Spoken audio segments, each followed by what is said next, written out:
जड आहे तुमचा हा प्रॉब्लेम तुमचा. आज अधिवेशनाचा पहिला दिवस आहे. अतिशय मला वाटतं विरोधक जे आहेत ते बिचाऱ्यांना काय करावं ते गोंधळलेले आहेत. त्यांना काय करावं हे कळत नाही आहे. आणि आता त्याचं कुठलंच कारण नाही, कारण त्याचा इतका सफाया सगळ्या मतदारांनी केलेला आहे, जनतेने केलेला आहे की त्यांना बोलायला कुठे काही जागा राहिलेली नाही. आणि म्हणून आता काय बोलावं तर EVM. तर मला सांगा, लोकसभेच्या वेळेला त्यांना एवढं मताधिक्य मिळालं, एवढ्या मोठ्या प्रमाणात खासदार त्याचे निवडून आले, त्यावेळेला त्याला गोड वाटलं. इतर राज्यामध्ये ज्यावेळेला त्यांचं सरकार येतं त्यावेळेला त्यांना EVM खरं वाटतं. आणि एकदा पराभव झाला की त्यांना EVM खराब वाटतं, काहीतरी त्याच्यामध्ये घोटाळा वाटतो. मला वाटतं की आता विरोधकांचा पूर्ण सफाया मतदारांनी केलेला आहे. त्यांना सांगण्यासारखं इथे काही राहिलेलं नाही.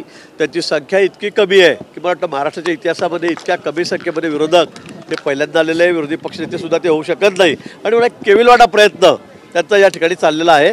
तिघांमध्ये समन्वय नाही आहे, कुठेही एकमेकाची तोंडं एका बाजूला नाही आहेत, सगळे वेगवेगळ्या दिशेला जाऊन बसलेले आहेत. पण आपण आहोत, आम्ही जिवंत आहोत. व्हेंटिलेटरवर असले तरी पण त्याला ते दाखवण्याचा प्रयत्न करतायत.